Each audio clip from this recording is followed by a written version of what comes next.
Gracias, señora Presidente. Bueno, al momento de analizar el presupuesto, la primera pregunta que uno se hace es qué significa el presupuesto, y sabemos, como se dijo acá, es la ley de leyes, es un instrumento de política económica y planificación gubernamental que implica una autorización de gastos del Poder Legislativo hacia el Poder Ejecutivo y nos permite prever cuáles van a ser las acciones del Gobierno para el próximo año. Al no tener un detalle de los programas a los que se aplicará el presupuesto, no podemos evaluarlo en el marco de las políticas públicas, así que nos dedicamos a analizarlo desde el punto de vista matemático-financiero. En este ejercicio de analizar el presupuesto surgieron algunas cuestiones llamativas, como por ejemplo que haya organismos que sin tener empleados, es decir, teniendo 0 empleados, tengan asignado presupuesto de gasto de personal, u otros organismos donde existiendo empleados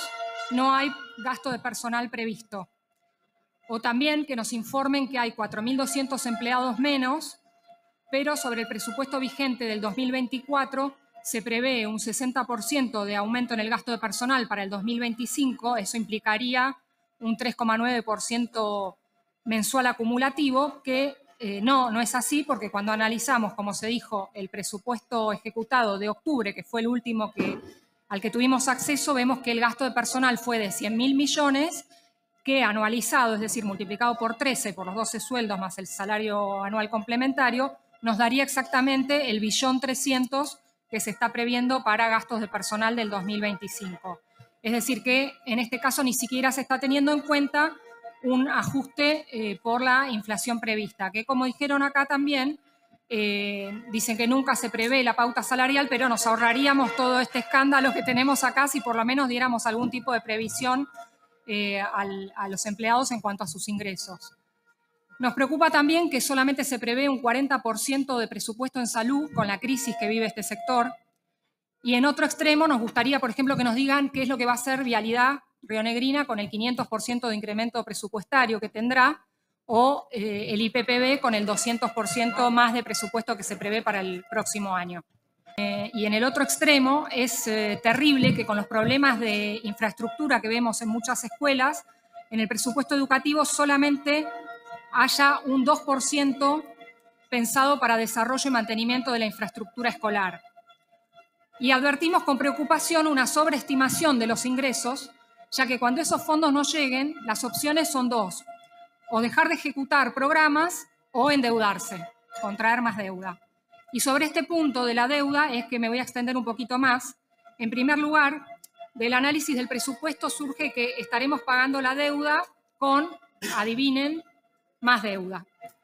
ya que se prevé endeudamiento por 200.000 millones de pesos, que sumados a los 27.000 millones del superávit financiero, cubrirán los 227.000 millones de amortización de la deuda.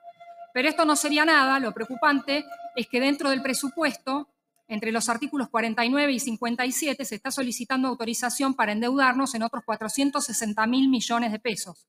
O sea, para sacar algunos ceros del camino, 460 millones de dólares, lo cual es 1,5 veces la deuda del Plan Castelo. Hoy nos pedían volver a votar el Plan Castelo. Bueno, ahí tienen 1,5 Castelo.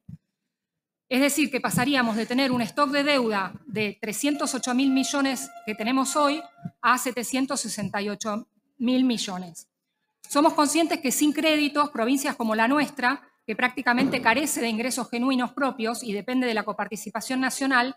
no podrían realizar obras de infraestructura. Pero sería irresponsable que nosotros, como legisladores, aprobemos este presupuesto con un endeudamiento de esta envergadura, cuando desde el inicio nos están diciendo que le van a dar un destino, pero que si quieren le dan otro. Esto lo digo porque en los artículos 20 y 21 del presupuesto se dice que se puede reasignar partidas en la misma jurisdicción, entre jurisdicciones, o en el artículo 23, que aunque los fondos tengan un destino específico, se le puede dar otro destino. Entonces me pregunto qué sentido tiene que aprobemos un presupuesto que dice que se van a aplicar los fondos para un destino, pero en todo caso se pueden aplicar para otro.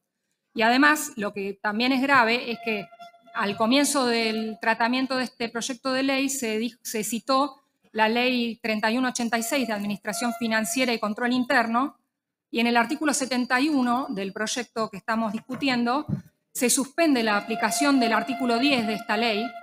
Y este artículo específicamente lo que dice es que el total de gastos no puede exceder el total de recursos. En línea con lo que mencionó el ministro de Hacienda en su paso por la plenaria de comisiones y siguiendo los lineamientos nacionales, hay que preservar el equilibrio fiscal,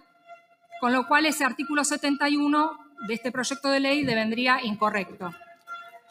Y tenemos además dos limitaciones al endeudamiento. Una está en nuestra Constitución provincial, que en el artículo 95 especifica